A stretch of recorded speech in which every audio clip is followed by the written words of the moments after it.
naturel de la police. du nuyu bu baax kilifa yëpp yu nga xam ni teew nañ fi. du nuyu suñu mbokk presse. sama teewaay fii satisfaction moo ko waral si bi nga xam ni am nañ ko jëmale ko suñu commissaire Ndiaye. C'est vrai, la police, c'est le respect des lois. Mais M. Ndiaye, il a compris que ces lois sont faites pour les hommes. Et par conséquent, il faut les humaniser. Lors de aussi, si ce sens d'écoute, si cette humilité, ce talibé, cette solidarité, moo tax bu ñu amoon sañ-sañ doo fi jóge waaye tey li nga am du sens mérite la ndax ku xëy ba ngoon di def lu baax mënoo am lu dul lu baax te tey fi nga xam ni foofu ngay jëm ku nekk tey ci police bu sañoon am loolu foofu nga jëm. Monsieur Ndiaye, nos prières vous accompagnent parce que vous le méritez amplement. ba nga fi nekkee temps bu ñu fi nekk li ñuy wax weer di gis bokk si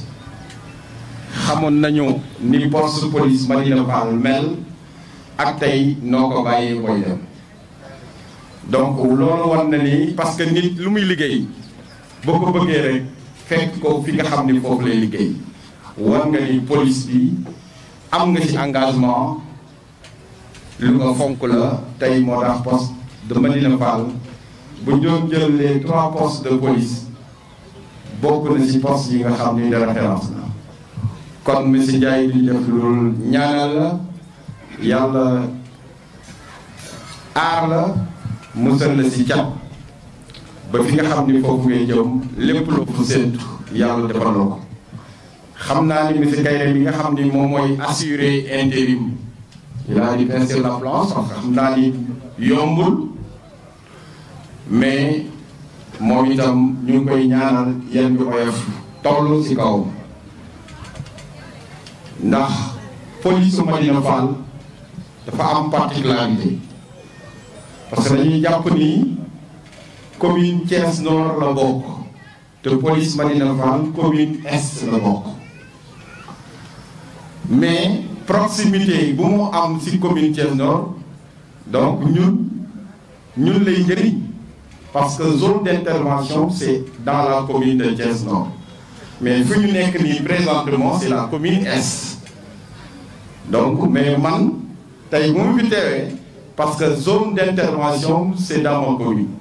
et gis nañu satisfaction bi nga xam ni defal nañ ko. donc mooy kàddu yu nga xam ne rek moom laa bëggoon yëkkati kàddu seede la di la wax ni kontaan nañu le temps bi nga xam ne am nekk nañ ko ensemble partagé nañ ko wane nga ni carrément que c'est une police de proximité. Vous avez été aux côtés des populations dans les grandes cérémonies religieuses guddi sax parfois dama lay yërëm minuit 1h du matin yaa ngi ci chef religieux yi yaa ngi ci kër délégué yi yaa ngi ci kër nit. donc loolu moom la ñu xam ci yow tey moo tax bu dul woon contexte corona bi xëy na leneen la ñuy wax parce que dinañ la ko delloo yow yaa ko jëlee yi ñu ngi lay sant di la gërëm. buñ paree di nuyu le commissaire central mu yóbbaale administration bépp di nuyu le délégué de quartier de Médina Fall 2 mu joxaale ko waa quartier bépp maa ngi am mbégte ak contentement di wax ci turu waa Médina Fall bépp vraiment commissaire Ndiaye ñi ngi koy sant di ko gërëm comme li monsieur le maire wax duma ci dellusiwaat waaye nit ku ne dangay def sa mission bu jeexee nga dem faneen te jàpp naa ni mission gàcce ngalaama li mu waroon a def lépp def na ko mais lu ko may loolu lépp mooy doon commissaire baax na trop waaye ñi nga yilif soo leen maîtriser wul wala doo wax ak ñoom sa liggéey dëggantaan Ndiaye du jaar yoon su ma waxee loolu nag dina yóbbaale police bépp je pense que notre cher ami commandant Cissé su ma ko nuyoo dina yóbbaale ñëpp ak sama benn xarit adjudant ñaan mu yóbbaale police bépp. fii nag day quartier boo xam ni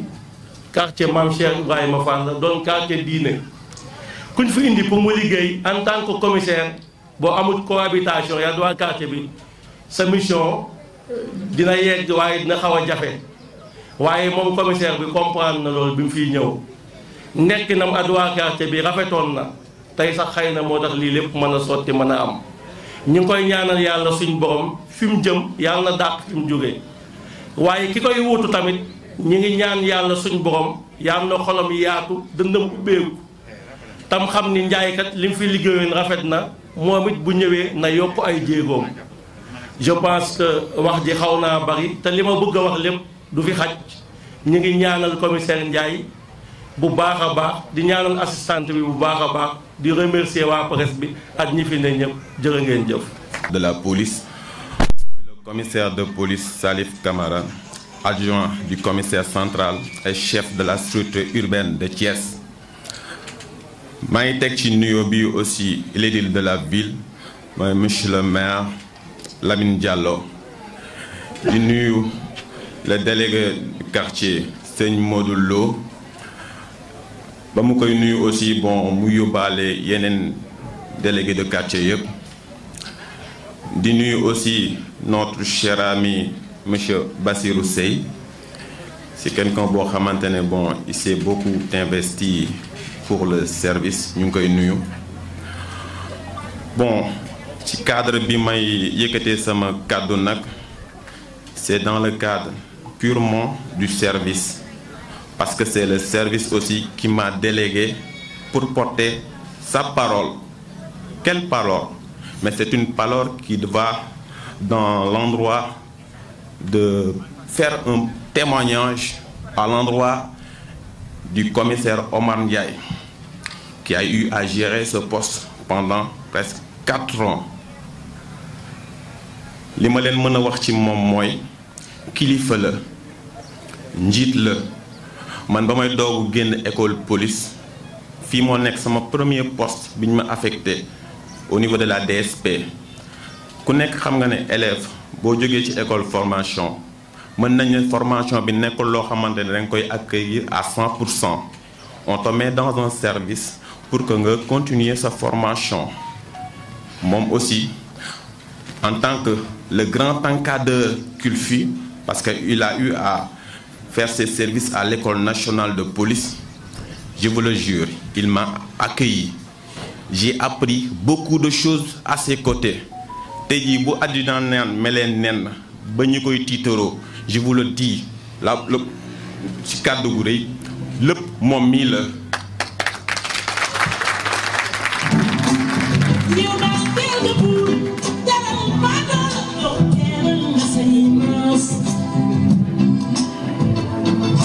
Merci. Merci.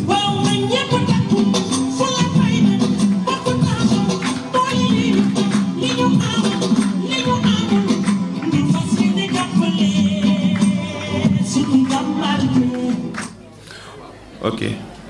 loolu may wax dafa nekk yoo xamante ne ay kàddu yu dëggu la ci man lu bëri la def ci man je dirais même au-delà du service au-delà du cadre purement professionnel c'est un papa à moi bàyyi la ci man parce que comme j'ai l'habitude de le dire le service le poste police de Médina Fall fonctionne comme une famille nous avons des papas des oncles je dirais que le brigadier Mbari Gaye que vous voyez ici présent, même si je suis son supérieur au sein de la hiérarchie, mais je vois en lui un oncle. Parce que c'est dans cette dynamique-là que ce poste doit marcher.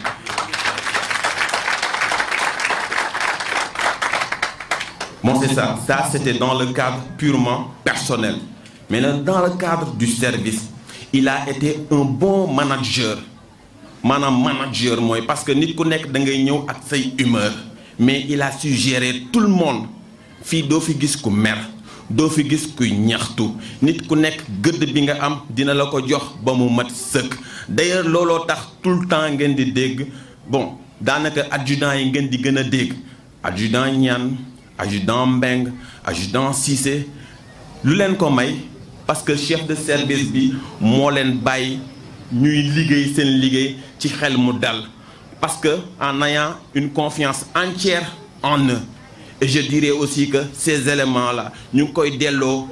confiance boobu parce que à chaque fois ils rendent compte de tout ce qui se passe ou bien de tout incident. Donc loolu yëpp aussi c'est grâce à ces qualités managériales. Sur ce plan-là aussi ñu ngi koy remercier bu baax. Li nga xam ne rek bon mooy xaw a nekk tuuti regret le fait que muy dem parce que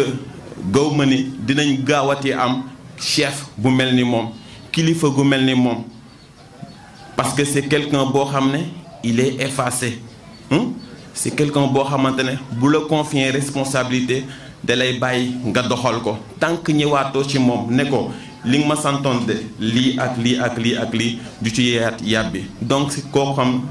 nekk na koo xam dafa fonk doomu aadama lii nag ñi nga xamante ne ñu ngi ko koy defal tey parce que dans le cadre de la police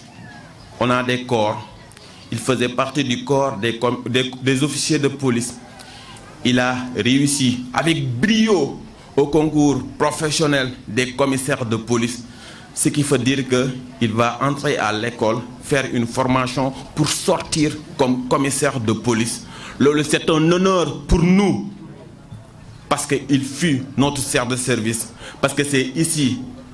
dans ce service qu'il a réussi à ce concours-là donc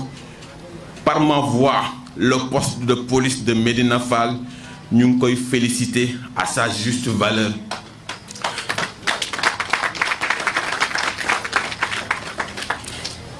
Il a procédé ce matin à une passation de consigne li nga xam ne moom la ñu dénk ñun le personnel mooy il a tenu à nous féliciter et à nous exhorter aussi à continuer sur cette lancée et à recueillir aussi nos prières. Monsieur le commissaire fi nga jëm yàlla na fa yiwu yàlla jublu fi ngay jëm yàlla boo fa ragal dara demal ak jàmm génn ci jàmm suñu borom confier waat la ay responsabilités yu mag a mag jàppal ne le poste de police de Médina Fall am nañu reconnaissance bu mag a mag ci yow te dootuñu ko fàtte ba abadan en tout cas cette étape sera une étape importante de ma carrière et de la carrière de tous les éléments du poste de police de Médina Fall donc loolu la amoon li nga xamante ne bëgg naa ko ci dolli comme temps bi mu ngi xaw a avante ok